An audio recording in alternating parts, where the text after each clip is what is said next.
You know, that's how it goes. It's good to What's see you, happening? lemon How are you? spread, mate. Yeah, fuck, I'm good, bro. How you going? Yes. Good, good, man. It's fucking hot here. We're dying of heat. That's all good. Yeah, mate. It's It's all good. boiling here too. Summer sucks. I had a gutful. I fucking hate summer. Where you go? Are you got in Sydney? No, I'm up near Ballina, Byron Bay, North Coast area. Oh, okay, cool. Yeah. Did you ever spend much No. time up this neck of the woods? I'm sure you probably competed at Snapper, did you? Yeah, fuck us. I used to go to Oz tons when I was younger. Fuck us. I first started going there. I think I had surfed like World Juniors there when I was 13. Was my first trip. Wow. And then I kept going back. I mean, like every year until my mid 20s, I guess. Yeah, I was kind of like a second home. My family lives over there as well, and Really? yeah, yeah. My sister moved over about like 7 years ago, 8 years ago, and my parents joined her 2020. It was COVID. No way. Um, so yeah, they got a big fucking farm, like 80-acre farm, about an hour and a half from Sydney towards Newry, Oh yeah. like half hour from the beach. But I haven't actually been to Oz in like 10 years, so I'm frothing. I need to get back there. Gotta get down here, man. It's yeah, there's definitely some cultural similarities. Like when I go to South Africa, the times I've been there, you guys are into barbecues and drinking beer and smoking buds and surfing and football and yeah, I Yeah, mean fucking really they're good super fun. similar countries. Here we just are lawless. Yeah, dude. Fucking oath. Holy smokes. Yeah, Really is. and it's like that's part of like what I love about it here, but it's also fuck, it can make life difficult sometimes. I bet, man. Yeah, well, it's kind of a good place to start. I mean, you're in Durban, you're from Durban. The joint was like on fire a couple of years ago. It was some of the wildest scenes. It was like full on apocalyptic, like system Yeah, failure yeah. kind of shit. Durban's been fucking belted the last couple of years. Riots and floods and COVID and it's sewage. I mean, the our municipality is kind of the worst in South Africa as far as corruption and greed and everything goes. So maintenance hasn't been done in fucking decades, and we're at the point now. It's like a tipping point when everything is just falling apart. You know that.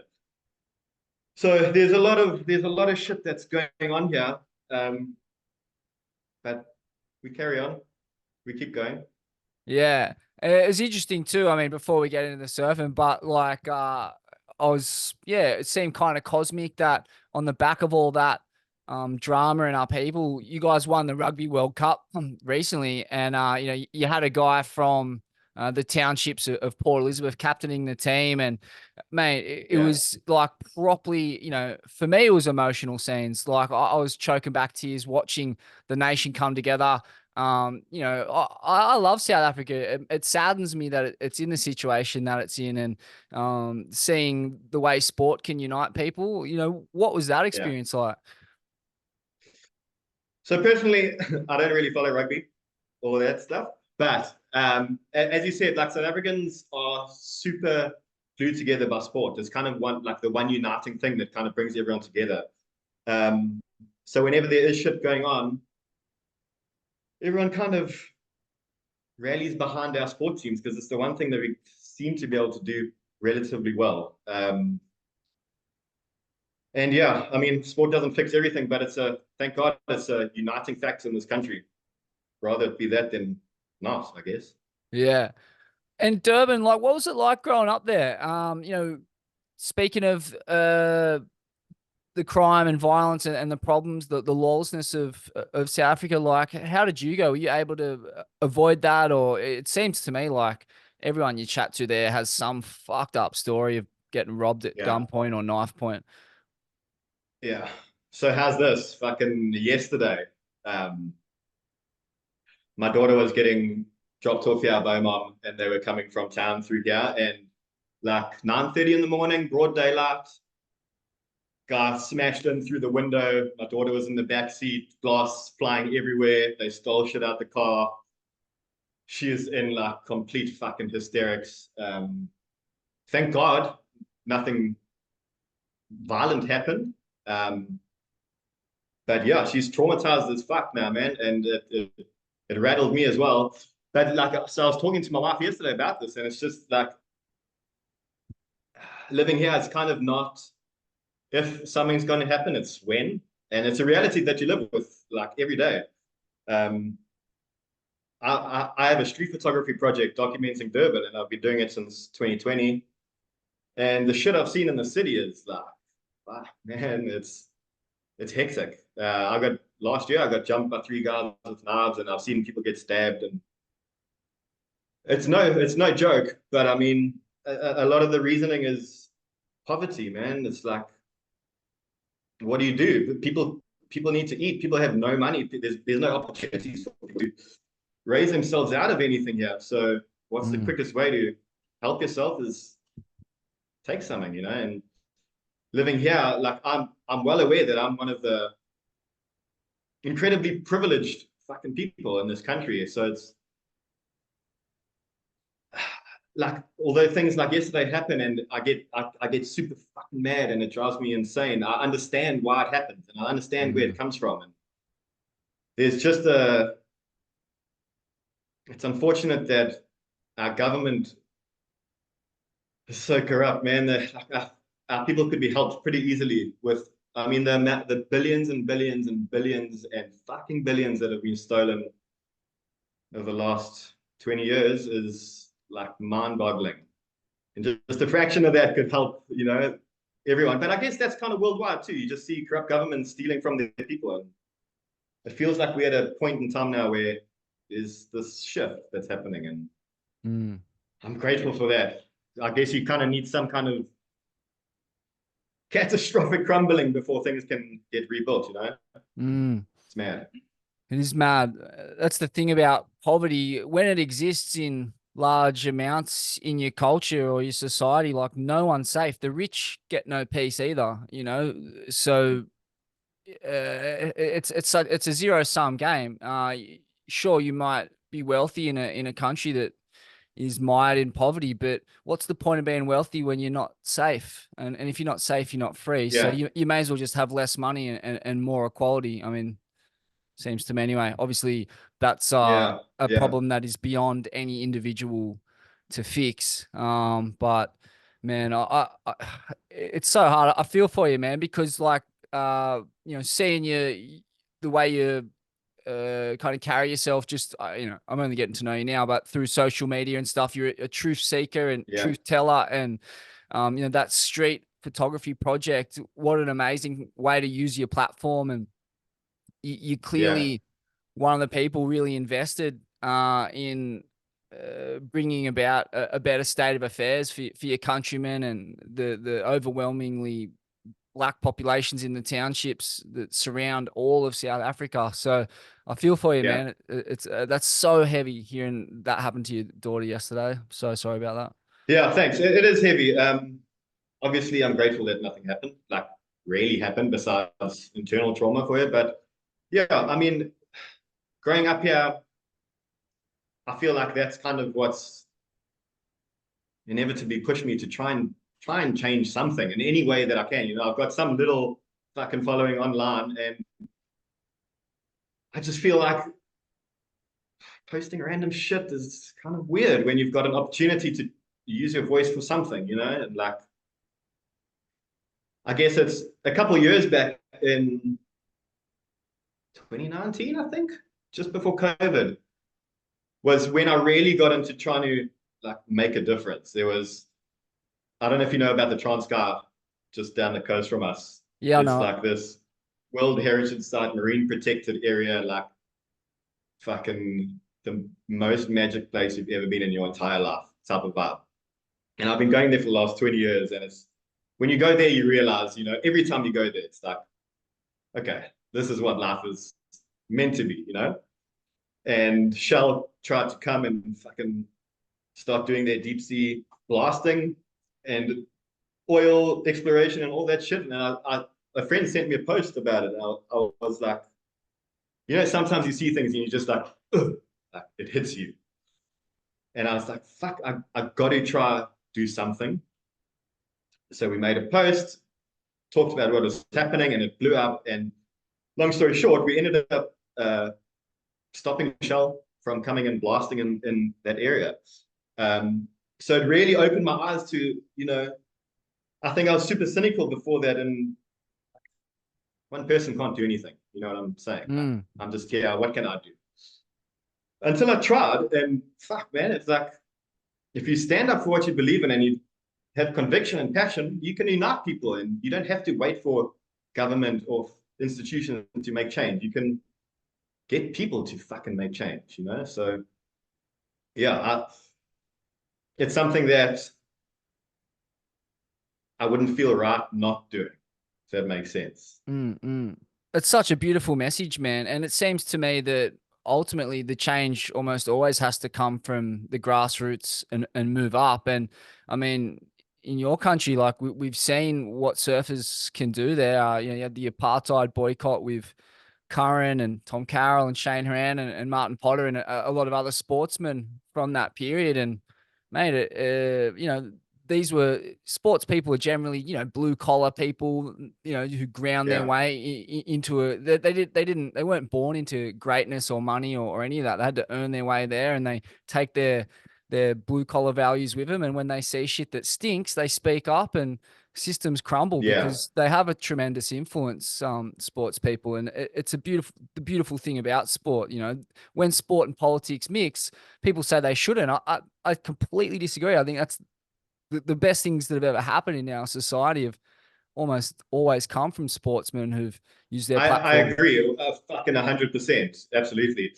Growing up, I was always so apathetic about it all. And, I didn't want to like get into fucking politics or any shit like that. And it's like, I just felt like I've kind of been forced to in some ways, like, I think I always laugh old mate Sean Thompson's call is always, keep politics out of surfing. And he was one of the guys back in the day in apartheid that got fucking super bummed with Tom Carroll for Yeah, boycotting, all that shit. So it's like, oh, I don't know. mate. History's I'm just looked. at the moment I'm not even at the moment. For most of my life, I've been so sick of surfers, man. They just drive me insane. Yeah, it's a strange culture at times. It's it can be so fixated on just the act of surfing and the hierarchy of performance, and that's what gets respect. And it's kind of backwards thinking, really, because at the end of the day, like someone should be it's more realistic to judge someone on their values than their cutback, isn't it? Yeah, exactly, exactly. I don't know when it's been a slow kind of shift of when I don't know, surfing just became so, and I don't want to say this in a mean way to Americans, but it just became like super Americanized. Like with the panel and the American football and the this and that, and we've just like lost the way, And I don't think it's only me that's seeing this lately. I've been seeing a bunch. I saw Makua posted something the other day about it. I know Kobe's been speaking about it for a while. Um, there's nothing raw anymore. You kind of you go online, you know what to expect, you know what you're going to see. There's no competitors that are fucking saying anything anymore. It's like it's bland, super bland. It's so bland, and it strikes such a jarring contrast with where sports at more generally. Like you look at the UFC, and people can say whatever they want. The whole it's the biggest sports organization in the world, isn't it? Like everyone watches the Yeah, UFC, yeah, and yeah. and the athletes are just spraying, man. They say whatever the fuck they want. Dana White's like, yeah, freedom of speech, right on, like. And then Yeah, surfing's just yeah. like the complete opposite. Surfing's like stuck in this kind of, I don't know, this early noughties, like fake reality, this simulation where like all the rude boy shit's still going on behind the scenes, but yeah, there's just no real Exactly. evidence of it. The culture's been lost and commodified and capitalized, and it's just boring, man. It really is pretty boring. I agree wholeheartedly. And to me, it's like I don't really know. Like I feel like there needs to be a complete shift in what's happening. The WSL is just like, I know, like, guys like Derek Hahn and even Bushy Mitchell got hold of me over the years, and guys that have been wanting to start these rebel tours and whatnot. And Mm. it seems like there's always this push, and guys are so keen and they want to make things happen. It gets to a certain level and then dies back. But I really do feel like there needs to be some kind of platform or event or something that is a competition to the WSL. It's like, I feel like that's the only way we're going to kind of make any form of progress back to what it could be. Like Yeah. surfers, bar surfers, for surfers type of thing. Well, interestingly, like that's what the ASP was, right? When you were on it, like Rabbit was still the president, right? Yeah, yeah, And you were, you were a part of the Dream Tour era where the waves were pumping, and if you were wanted to be a world champ, you had to be versatile across all conditions and waves. Like we're in a situation where the two-time world champ can't get over a combined total of 0.5 at Pipeline, and the product WSL, it's run by corporates, and it feels like that. It's very yeah. clear it's lacking direction. Like there's no Rabbit at the helm. That guy's the grand shaman of professional surfing. And speaking of like, don't mix sport and politics, Rabbit ran for fucking like state parliament. He was trying to Yeah, run for the seat of like, I don't know, Coolangatta or Queensland or whatever. Sorry, not Queensland, but some seat in Queensland. Like the guy is such a don, and yeah. such an I think someone like him, if not Rabbit himself, has to get back involved, because the WSL has the mortgage on all the tour stops, and the whole structure's there. It's just lacking that head, that I experienced think as head. soon as you start, like, it's all based around viewership nowadays. That's all anyone wants to see is how many people are watching and what the numbers are. And as soon as you get caught up in numbers, you lose fucking everything about why you're doing it in the first place. Like, who cares how many fucking people are watching? Surely the guys who are surfing the events want to be surfing the best waves. I mean, just before the Dream Tour days, and guys would put those events on at G-Land and fucking Tabarua or whatever. Those were like the most memorable core fucking events that have ever been put on. And I don't really understand why that hasn't been following suit. It's there, it's proven itself. It was bar surfers, for surfers in mean fucking ways, and it still to this day gets talked about. So where's the longevity in getting your numbers and your viewership? Really, I don't know. Like, it's kind of counterintuitive to me. Man, it's crazy to look back at the waves on tour during that period. Barradilla Cruise, Yeah, Pipe, Chopes, Cloudy, this Eureka Chile, Reunion Island, like those search events. That was such a sick concept that Rip Curl come up with yeah, there. Snapper, like fuck, it was genius. It was ahead of its yeah, time. It was so core, and the product, that's when we had like AI and Kelly going toe to toe, water, like just the surfing, Parko Fanning, et cetera, et cetera. The surfing mm, it was a golden age of like heavy water surfing, amazing signature rail surfing. Like the styles was yeah, so inimitable at that point. And I think a lot of that was to do with the kinds of waves that it was in. It really pushed surfers to be super well rounded. Amazing, like during that period too, someone like Fanning, like the guy sucked at pipe and chopes, like, and then he fucking spent so much time in those places to build his ability in those kinds of yeah, waves, and ends up winning a world title. Like, and he was forced to do that because of the tour structure. Whereas now you've got Fleet Toledo, a two-time world champ who like surfs slabs worse than the average plumber on the east coast of Australia. It's fucking wild, man. It's heavy. Like it's a heavy. It's yeah, like a disgraceful chapter in surfing. Like I'm not throwing shade at the guy. He's a lovely bloke, and but he is kind of a glitch. Like he's a human asterisk, man. It's not right. He shouldn't be able to. He yeah, should be able to win world titles, being that bad in what is a staple of core surfing, which is getting barreled in yeah. reef breaks. Yeah, exactly, exactly. I feel like also like surfing's almost like progression side of things have gone fucking downhill too. There was an era of like through the mid 2000s to like mid 2010s when I feel like shit really fucking like took off for a bit. The air side of things, there, for instance, how many fucking tricks can Kersey do in his bag of fucking airs and stuff, right? Different grabs, different spins, different tweaks. I don't know what fucking happened to that. Now it's just spin, spin, spin, spin, spin. And that I don't want to sound like a dick, but I feel like it also came from like the Brazilian Storm era, you know, where those guys had that fucking move on lock and could do it every time. Do you remember when Flintoff, Oh yeah, Martin Flintoff used the to, original Jadson he would do Andre. Yeah, yeah. him and Jansen, yeah. Mate, if the To world me, tour, that's what's happened now. yeah, if the world No, no tour, diss to Flint's as well. He charges fucking hard. But oh dude, if the world tour was held in left rip bowls and like right slabs, he'd be world champ. yeah, yeah. So I don't know. It's weird that rail surfing is dying. Besides a couple guys, and tech airs have died. I mean, where's the other chippers coming up? And fucking, it's weird. Like the shit that guys were like. I was super heavily, super influenced by those lost videos back in the day. The what's really going wrong, what's really going on, 5-5.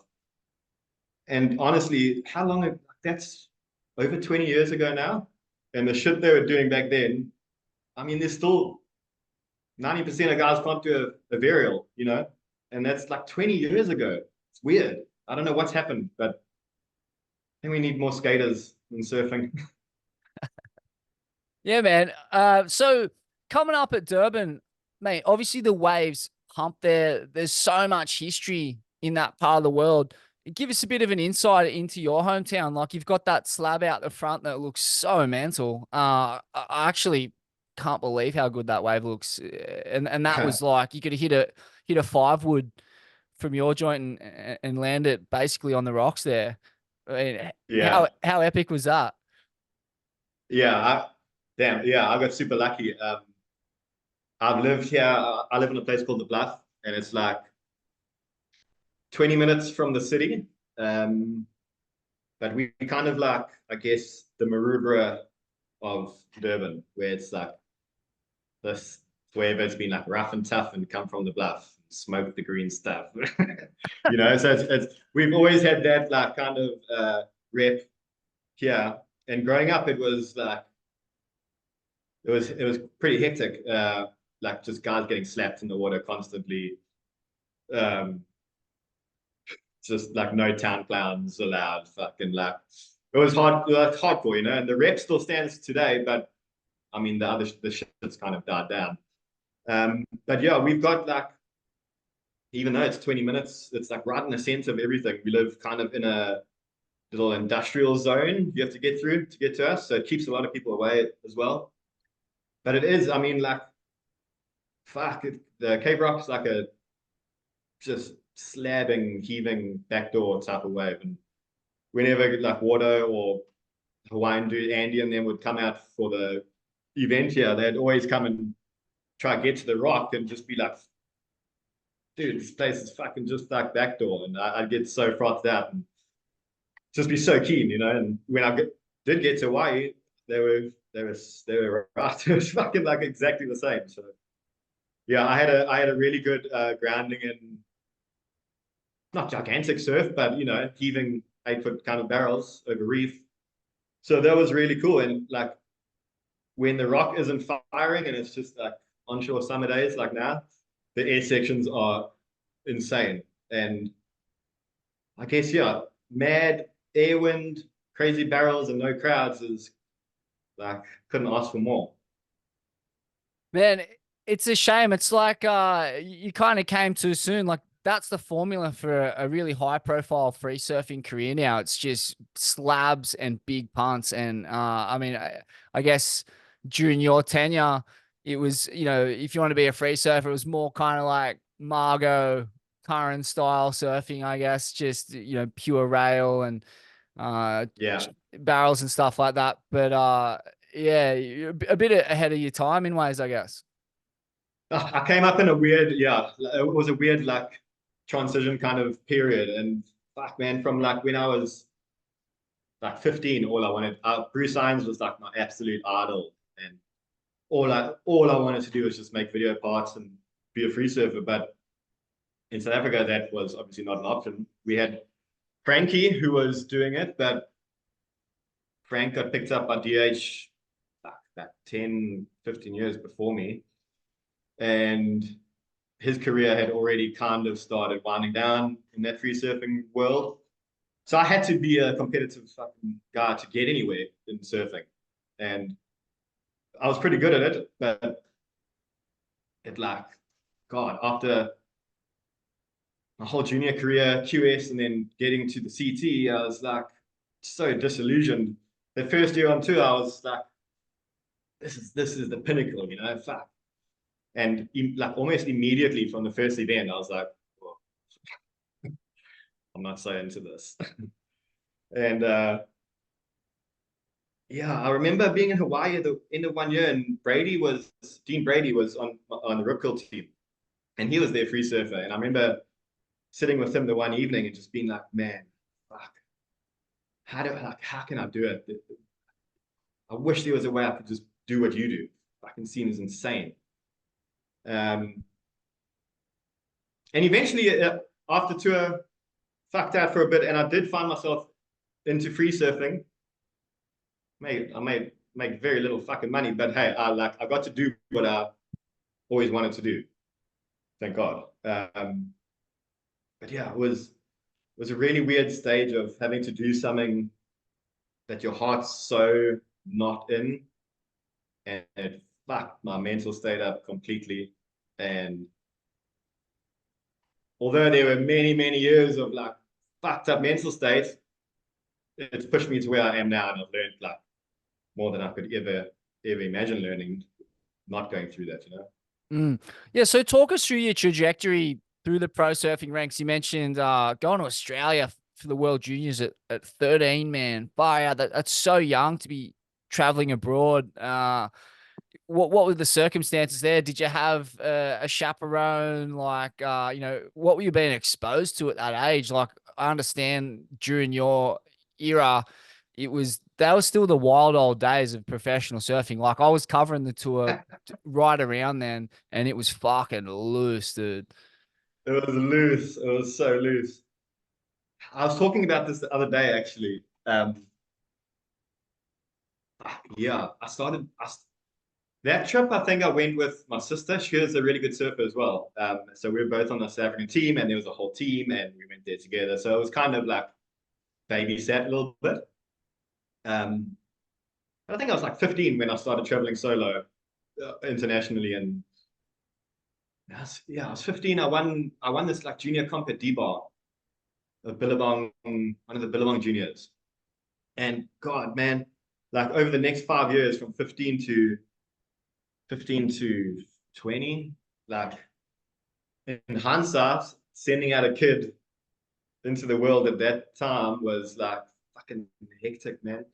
Like I grew up really quickly, and I was also growing up. I was like one of those kids. I'm like a super sensitive, shy fucking dude, you know. So social interactions were really hard for me, and as soon as I found booze, it was like, woohoo, and face the world. But like I was like a literal fucking kid, tiny kid in an adult world doing adult things. And yeah, it was eye-opening. It was super eye-opening. Um, it was inevitable what kind of happened, you know, for me at least, as someone who has that uh addictive kind of undertone, you know.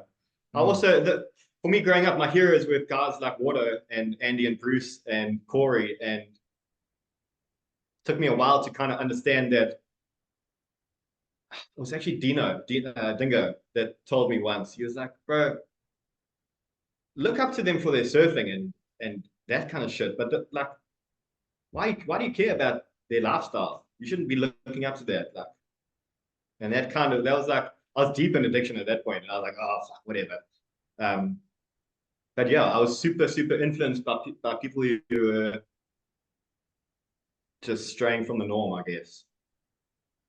Man, all those names you're mentioning, and Dingo's an interesting one because obviously he had major issues with addiction himself. I think when you're talking about just being exposed to so much at a young age, I think of Nathan Hedge. He talks a lot about being on these search missions to remote Indo as a, similar, I think like 13, 14 years old with Curran and Davo. Yeah, And just like, well, man, like exposed to serious degeneracy yeah, and yeah, debauchery, yeah, and it just gets normalized. And then you're coming up through the ranks, you're on the CT. He talks about, going to every time you go to an event, it's that town's time to shine and exactly, party, and they just put on a spread for exactly. you. Mate, what hope do you Everything's have? free. Yeah. Yeah, I mean, I went through, I think I used to go out all night before every heat, it was like my thing. I get to the beach drunk and paddle out and make it through. And then the guys in my heat would be so fucked off because they like got down there early and stretching and amped, and I'd come in and take them out. And yeah, anyway, it was a weird time, man. Oh wow, yeah, and that was folklore. Like that was really respected and admired in the culture at that point. Like those stories of Davo rocking up at 13th Beach or whatever, just on a bender and waxing Slater with no leggy, and like just like, and that was like almost the pinnacle of the culture. Like fuck that clean Yeah, yeah, skin winning 4 or 5 world titles in a row. It's more impressive that yeah, that Davo got him in a heat off his head. Um, yeah. but Rest in peace. I rest had in a lot of nights peace. with Davo. Yeah, I bet. But like, Wow.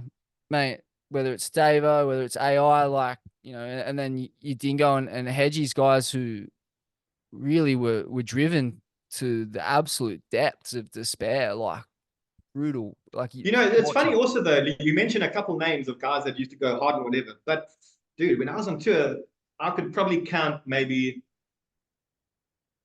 four guys that weren't fucking racking it up that night and heavy drinkers and shit. Like that was the absolute norm. Like that was the world. It Yeah, yeah, was that's wild. intense. That is so intense. Yeah. So so talk to us about, yeah. So how many years on tour was it in the end on the On CT? the CT, I only did 2 years. I came like third on the QS in 2006. 2007, I had an average year. I came like, I don't know, like 20th or something on the CT. And then 2008 was when I won my record of losing every heat I served. Amazing. So yeah, I was done after that. Fuck. I mean, even going into that year, I was like, my first heat of that year was against Reynolds at Snapper, and I partied the night before and woke up in the morning and the event was on. I was like, tried to sleep for a while and then surf my heat and lost. And like, I was just going through the motions. I just was sick. I didn't want to be there. So I was just fucking like paddling out and whatever, just whatever. I just drank that year, pretty much.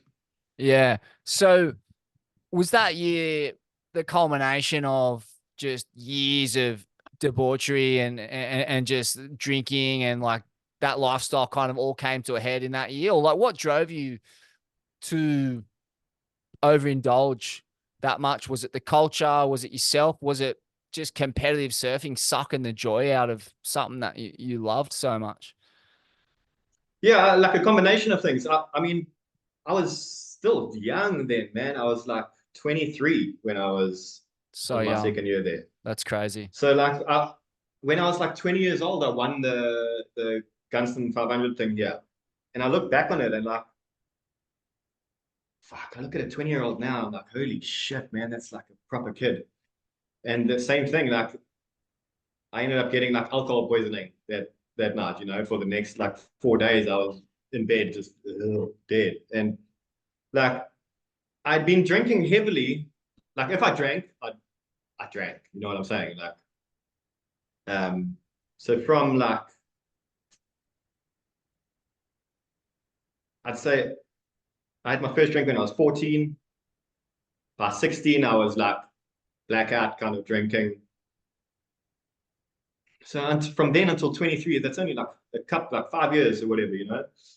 It was a pinnacle of my like loss of passion for surfing, I'd say, more than the heart of my addictive kind of vibes. Um, and also just trying to like, I didn't have a fucking clue about any kind of mental illness vibes or depression or shit like that back then. So I was this young, sensitive alcoholic, basically, that was trying to figure my way out through a world that I didn't want to be in. And you can imagine, it was just like complete. I didn't know how to deal with the world. You know? So I'd say that, like at the end of that year, I lost my final heat in Hawaii, whatever, and there was a major like weight that got lifted off when I could fucking leave that tour behind. But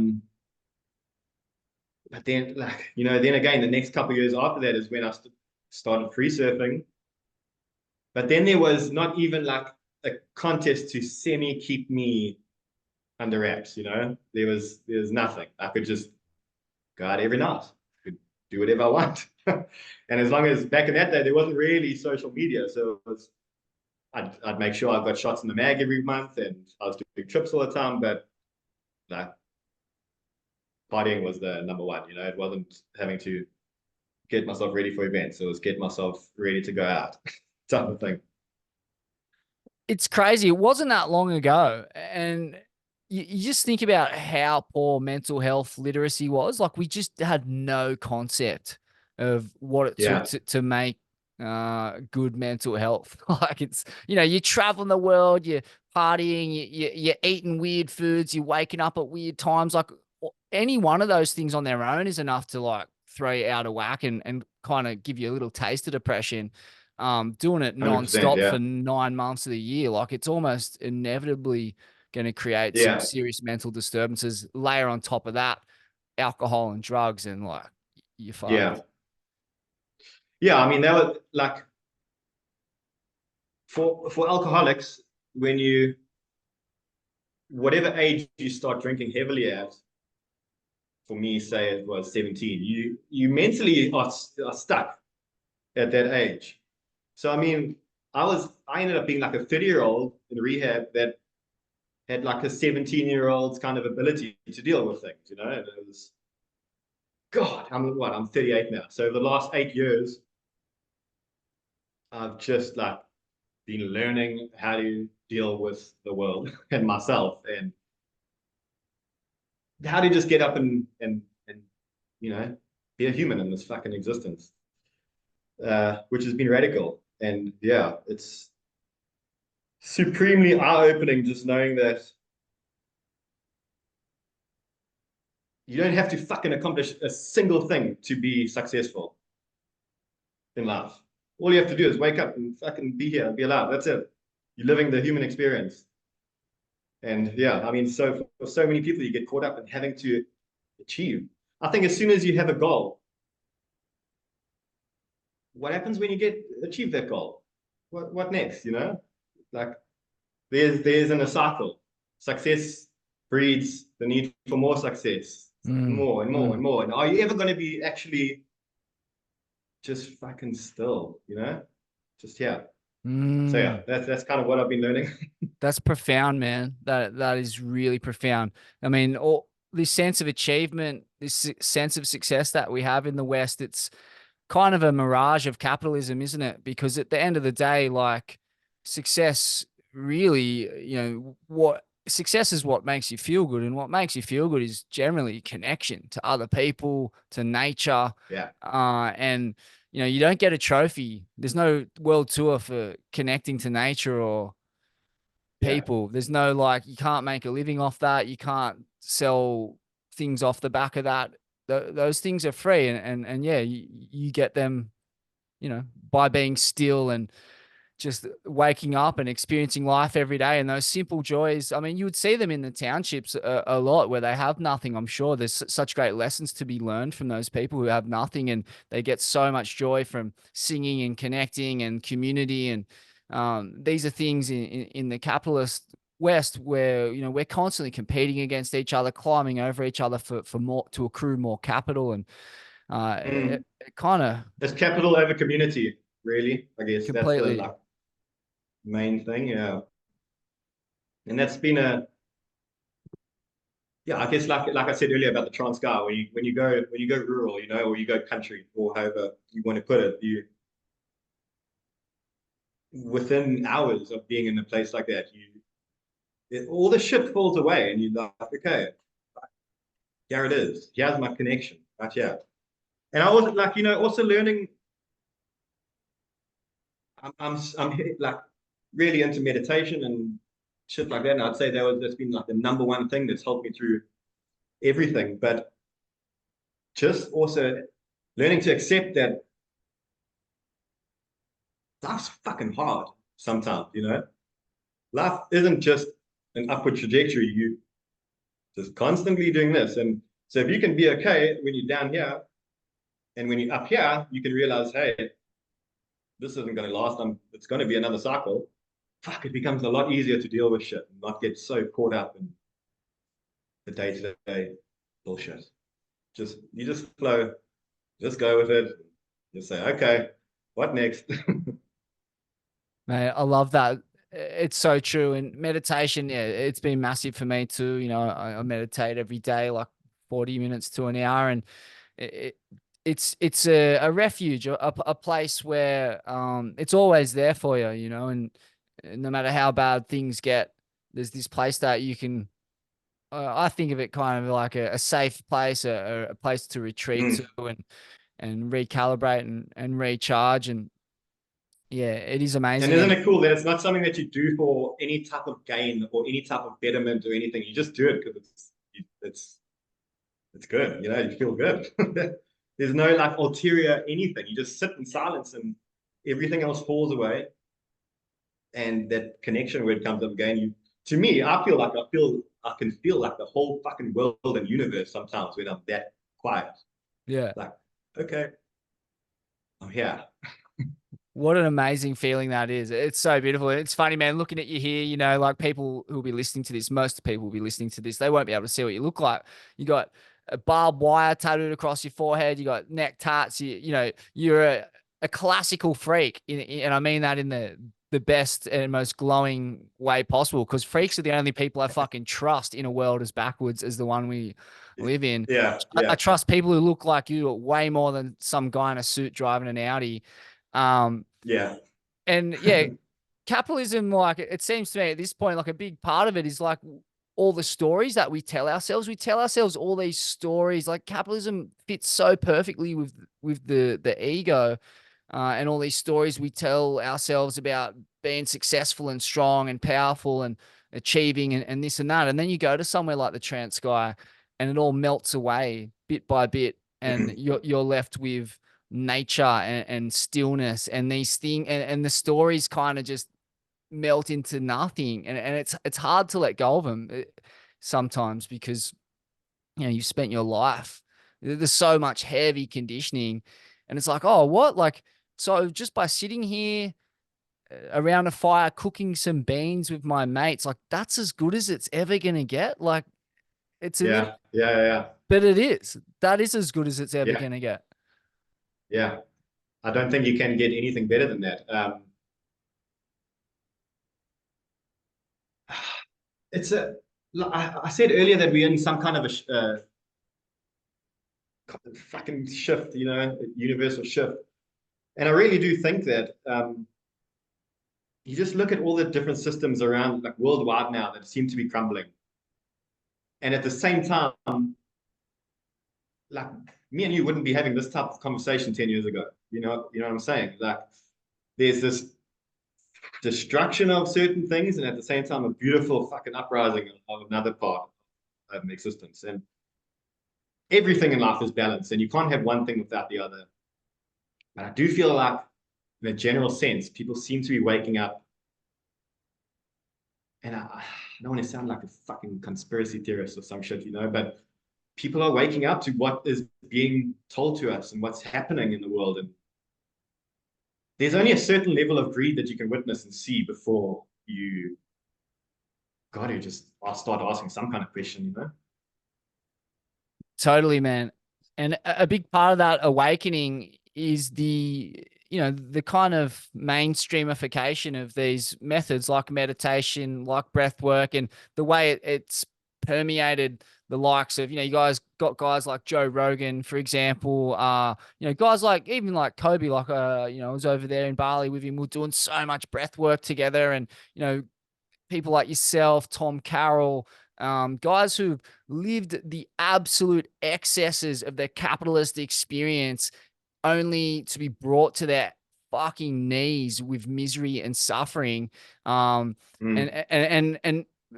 to all of your credit, like, you're out there using your platform saying, hey, this is not the way. Like, I've been to the top of this mountain and it's fucking miserable up there. Like, the way is over here. The way is through stillness and nature and connection and truth. And rejecting greed and material acquisition. Have some love and compassion and empathy for your common man. Like, all these messages are coming from the top. There's heavy hitters in the culture talking about this stuff, and I guess podcast is a huge part of that, because it's enabled us to disseminate these messages, whereas the media obviously is completely locked off and they're only interested in feeding us material shit and advertisements and drugs and poisons and fucking shiny crap.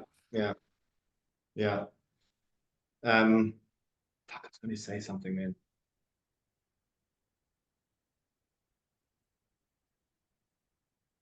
I don't know what I was going to say. Gone blank. Oh, it's a bit like that. When I go on rants, there's like a million little hooks that you could sink your teeth into. Oh, I remember what I was going to say. Fucking, it's something, I can't remember who said it.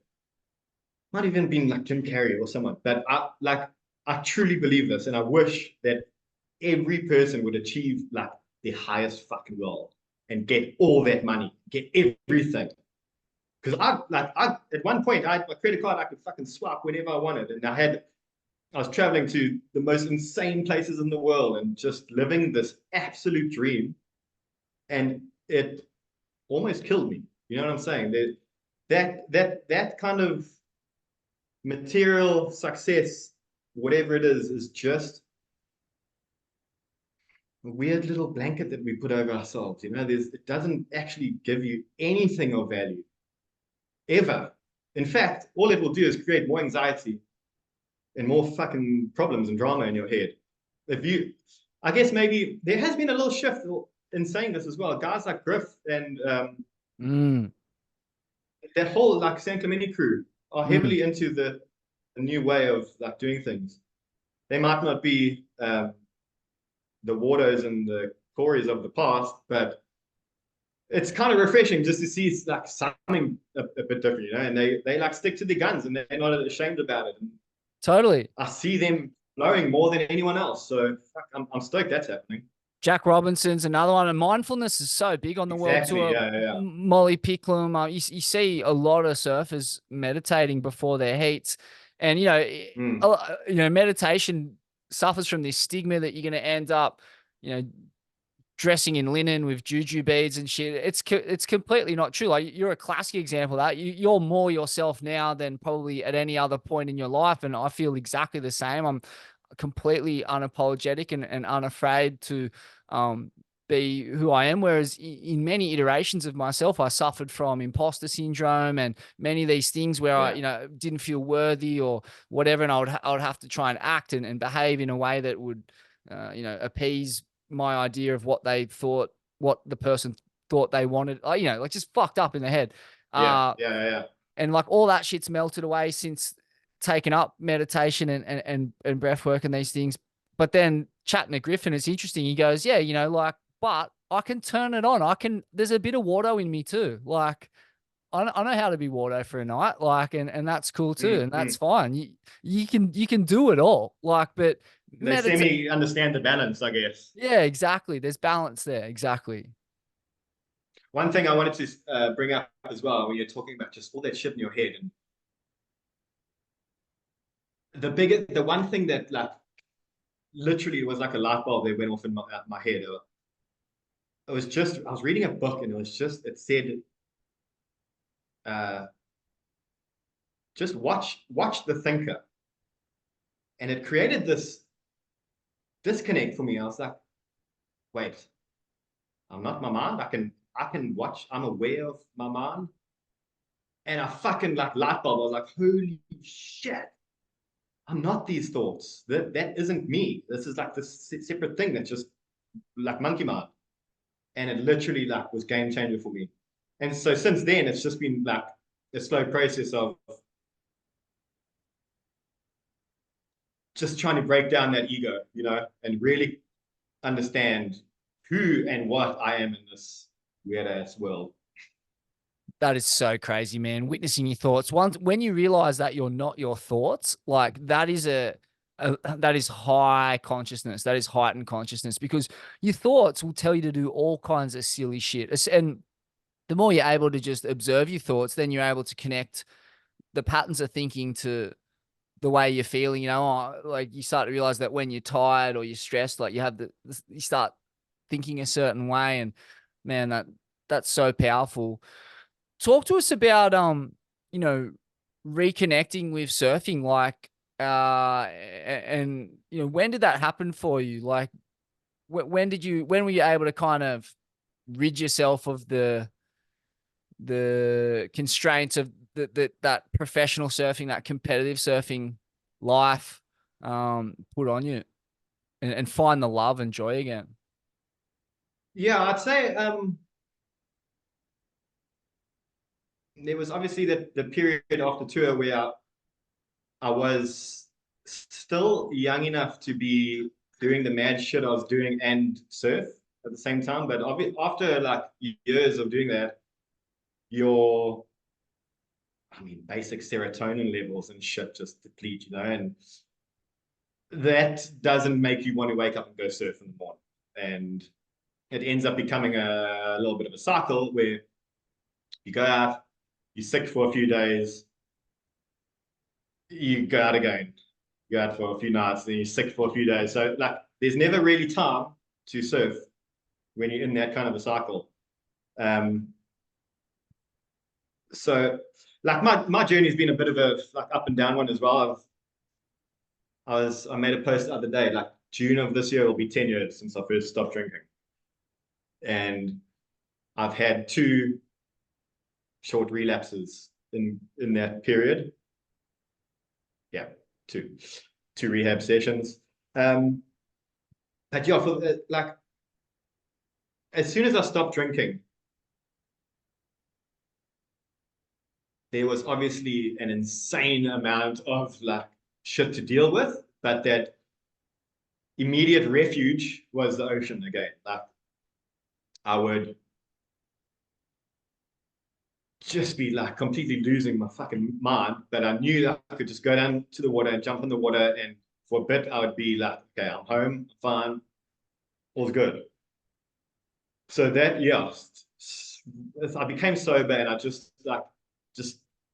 by dint of that, you become fitter, you become more alive, more engaged, and that just like I realized, fuck, okay, surfing hasn't gone anywhere. I'd gone somewhere. It's always going to be here for me, and it makes me feel really good. So that was like, yeah, it was just a weird journey, man. Life is this weird journey that you just pick up little bits along the way and try and make it through as best you can. And so, like, yeah, how important was surfing then in your recovery from alcohol addiction? Yeah, massive. Like to this day, if I don't surf for a couple of days, I'm ratty dude. I think I tell anyone whether they surfers or not, just to spend some bit of time, if possible, in the ocean. If you can't do the ocean, do nature. But the ocean, especially to me, is like you are fucking engulfed by nature. You're in it. You know what I mean? It's powerful.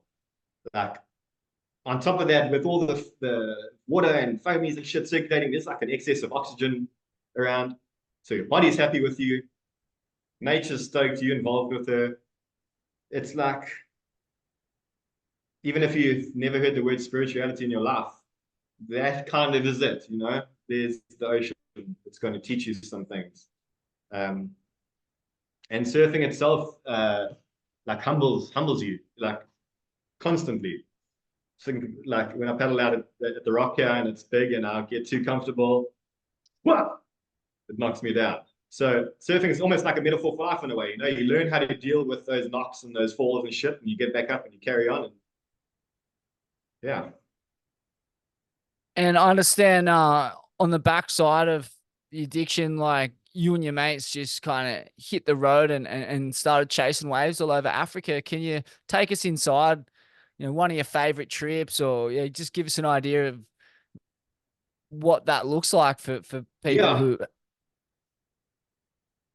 I'd say, oh man, yeah. Africa is wild. It's like the trips I did Senegal, Ghana, Nigeria, Namibia, Mozambique.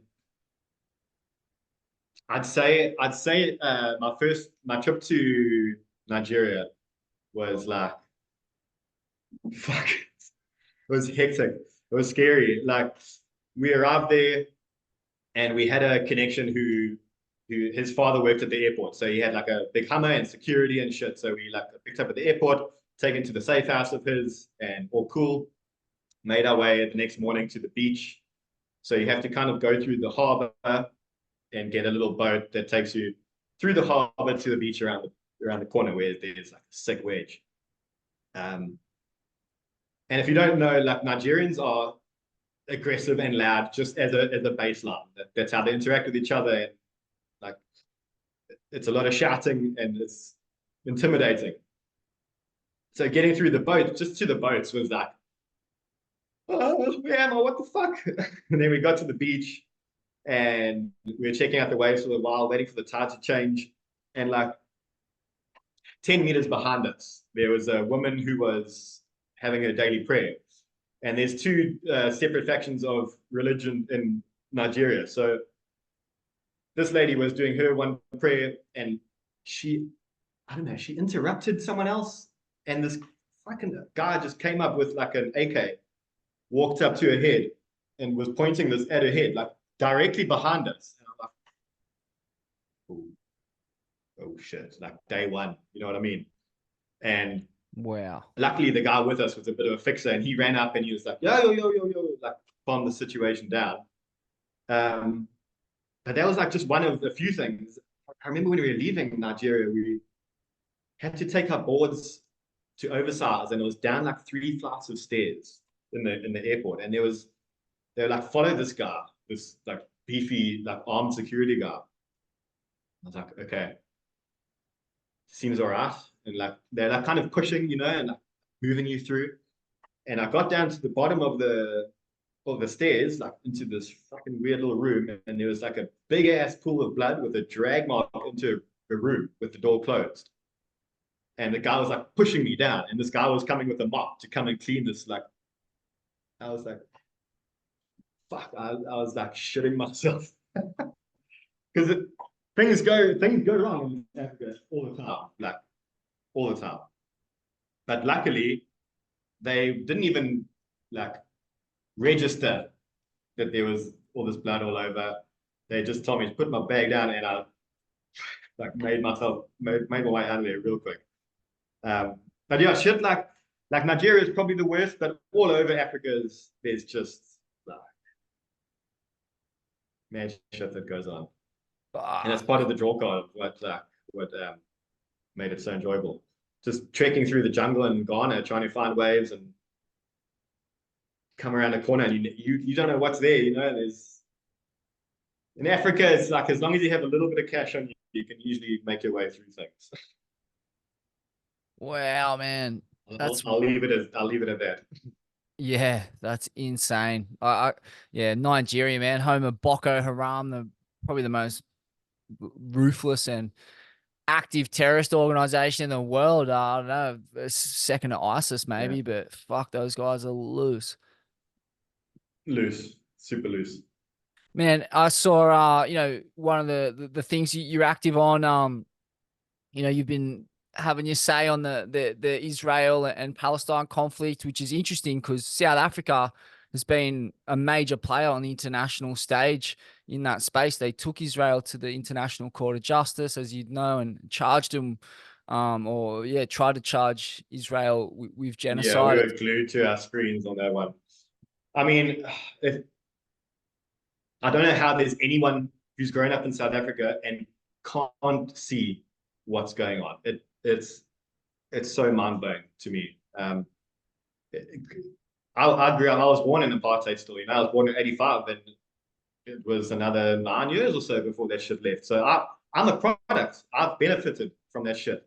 I'm a privileged white fucking male living in this country, and if there's anyone who should understand what's happening, it has to be me, and people like me. Like, just as on like the level of humanity as well, trying to picture what in essence is an open air prison, a walled off prison where people are not allowed to freely move. You can't leave. You can't fucking get out of there. For that place to just be, I mean, there was how many tons of explosives being dropped? It's like some crazy 60,000 megatons of whatever. The place is fucking destroyed, and they have no way of getting back at what's happening. They rats in a cage that are fucking being decimated. And yesterday, also, what happened with my daughter, it just made me that was 5 seconds of a day that nothing actually violent happened to my daughter, and yet she's traumatized as fuck now, right? Imagine 125 days of living in an inescapable war zone and just seeing how many kids have been murdered now, dude. It's like far over 10,000. And that's not even the legs and arms that have been blown off. It's just trying to put yourself like in that situation. You know what I'm saying? Personally, I've never witnessed anything like it in my existence. I remember when it first started, the first few days, my wife's like a heavy activist, and I was seeing these things through her phone. And in the beginning, I was like, oh, fuck, man, I don't want to see it. I don't want to see it. And she kind of explained to me how, you bear witness to these things that happen because that's what you can do. You can be able to bear witness to these events that are happening and try and tell the story for people who aren't able to tell the story. Mm. So, like, I'm like fucking changed now. Hey, it's like the shit I've seen over the last 3 or how many months it's been. You think Hollywood does a good job of like showing graphic violence in movies, and it's really different. It's really different in real life, man. It's like, uh, who would ever thought that you'd see babies, like day-old babies, whatever, blown up, schools, hospitals, everything just blown up. I guess long story short is I can't help but whether you disagree with me, whether you agree with me, whatever. I feel a certain way about what's happening, and I'm going to try my best to raise awareness for it. Yeah. Mm, mm. Yeah. And obviously, yeah, this brought you into some conflict with Sean Thompson, and it was interesting because what he said is a very common refrain from people who sit on the other side of this debate. I was listening to Sam Harris. You know Sam Harris? He's like a big time podcaster, neuroscientist, kind of on a similar level to Joe Rogan, I guess. And he had a very similar kind of spray as Thompson, saying that, people who support Palestine or who reject Israel's actions supporting Hamas. Like, it's this ridiculous leap of logic where people who want peace and who are reacting to the like unending stream of slaughter and murder coming through our phone screens are somehow in favor of this terrorist group. It's like, no, we're sick of seeing fucking children and babies dying and being slaughtered. It's really nothing more than that. Unfortunately, anything that you say is regarded as anti-Semitic. That's Exactly. just the straight up. I mean, look at the RCJ ruling. Now, every everyone is Hamas, apparently. South Africa is an agent for Hamas. The RCJ is Hamas. Anyone, doesn't matter. The UN is Hamas. You know what I'm saying? If you are in any way against what is happening, you're a terrorist. But yeah, it's super weird.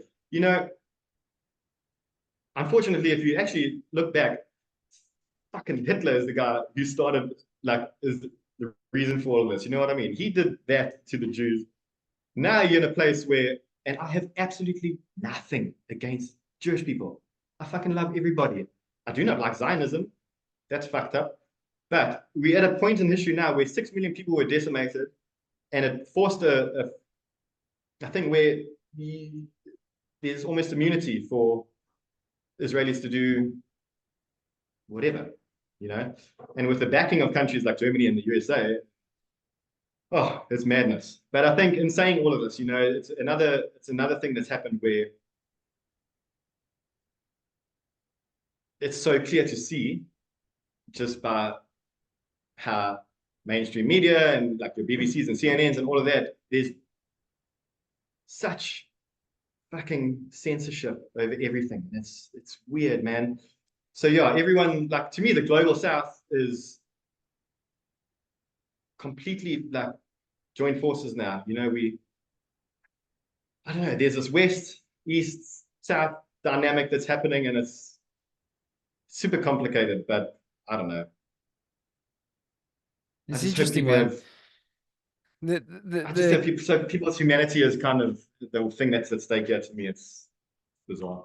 Yeah, the coming together of the global South and all these countries, you know, South Africa backing Palestine, for example, like, there is precedent for this. Like, you go back to, I think it was kind of the mid 60s and or the early 60s, and you had the leader of Indonesia, Sukarno, who was this kind of he was had a Balinese mother and a Javanese father, and he was a socialist, and he began organizing this pan-Asian, pan-African unity, where they'd had these big conventions where all the leaders of all these countries would fly in and they would discuss ways to throw off the shackles of colonialism.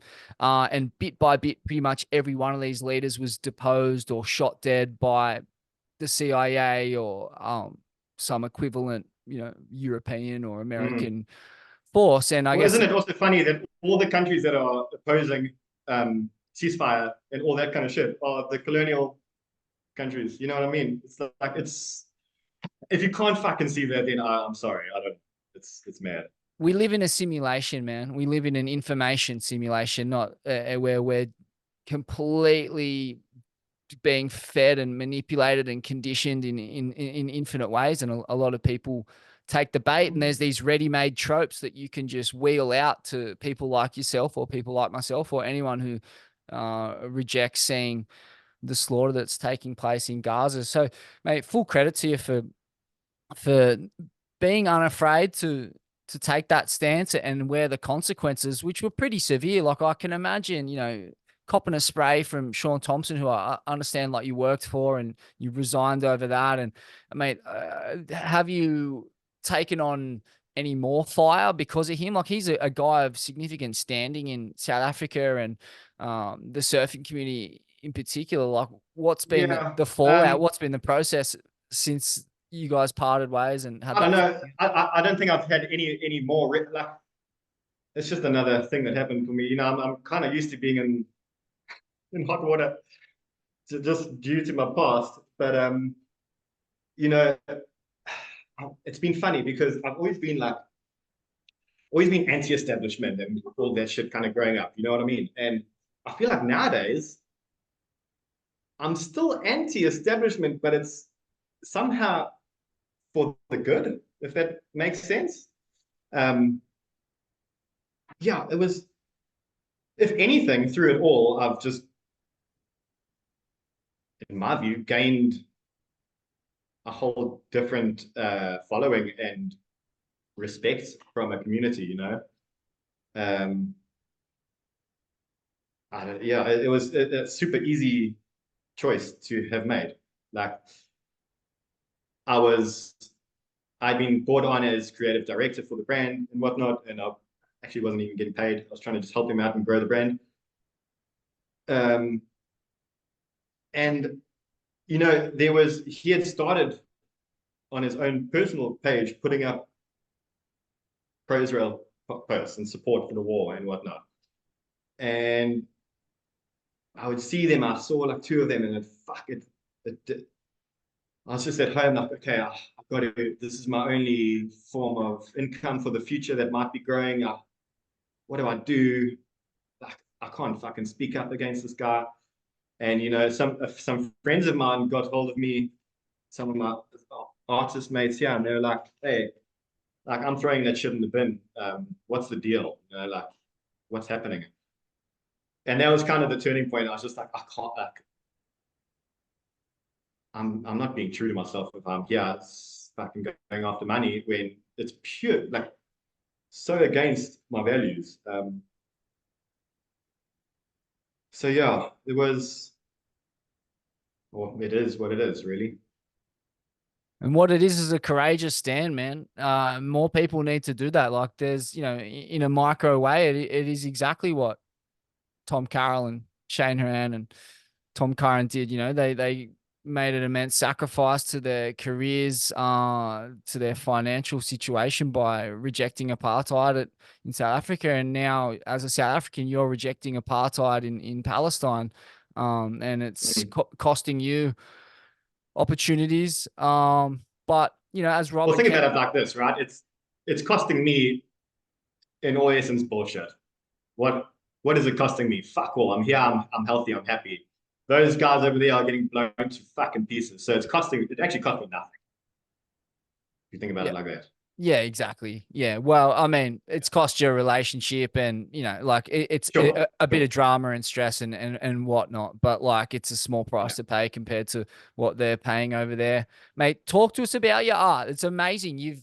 You're like reaching full bloom as a human being. Your art is bursting with color. Like, it just seems like you're in a beautiful place in life right now, sober, full of life, full of color, full of energy, full of Yeah. truth. And yeah, your design and art practice is very much a reflection, I guess, of where you're at. Thanks. Yeah. I said this the other day to someone, I don't know who it was, but I think after like a lot of my life being having a veil of like darkness over me and just depression and all that shit, is you end up living in a very dark world. And although to this day I still am like incredibly drawn to the dark shit in life, like musically and artistically and that kind of stuff, I feel like since leaving that in the past and finding this new way, it's just automatically brought about more color and passion. And I think like for a lot of people with addictive personalities and shit, when you don't have your outlet, you sometimes become addicted to new shit. But if you can get addicted to shit that is beneficial, then like to me, that's the best thing that can happen. So it's like nowadays, everything I do is kind of whether I'm tattooing or taking photos or painting, all those processes are extremely meditative to me. So I go into town to shoot and I'm out there and it's like I'm surfing in a way. I'm completely engrossed in everything that's around me because I'm just focused on observing, you know. And then something pops up, I'm like, oh, sick. And then sometimes I'll see someone who's interesting looking, and it'll be like a little hunt, and I've got to like run after them and position myself. And it's like you see a set wave rolling, you know. So all these things now are just like ways that I can calm the head. Magic, man. Magic. Well, looks like the internet's starting to glitch out anyway, so it's probably as good a place as anywhere to leave it. Mate, it's been an absolute pleasure, eh? Yeah, I'm really impressed and Thank you. uh maybe not impressed is the word, but just stoked to see someone like yourself embrace who they are and come out the other side of what you went through and Cheers. have such a yeah, like a positive thing to say, but being yourself, you know, you're a fucking character, man. Like you that and people hear that and look up to that. You know, in our culture, they don't look up to the clean skin kind of nerds a lot of the time. You did and I Yeah. didn't. So it helps when there's guys like yourself, um, you know, representing the values that you're representing. Thank you. That means a lot. Thanks. Um, yeah, fuck. I think if originality and self-love are things that everyone can try and aspire to. There's only one of you, you know. Why not be that person? Who gives a fuck if you look or sound like someone else? No one. Be you. It's fun. Magic. What a message, bro. Thank you so much. Thanks, man. Um, yeah. If anyone out there wants to sponsor me, I'm here, open, ready. Yeah, I was gonna say, how do people connect with you, and how do they, you know, purchase or connect with your art? Anything like Just that? hit me up on Instagram. My photography and tattoo projects are on my profile. I make art. I've got a ton of surfing left in me. So yeah, we'll see. Wherever the wind blows me is where I'll go. Magic, man. Hopefully yeah, see you down under at some point pretty soon. Absolutely. End of this year, I'm hoping trying to get there. Magic, brother. All right, take care, Ricky. Sick. Thank you, Much mate. love. See you, brother. See you Much love. later.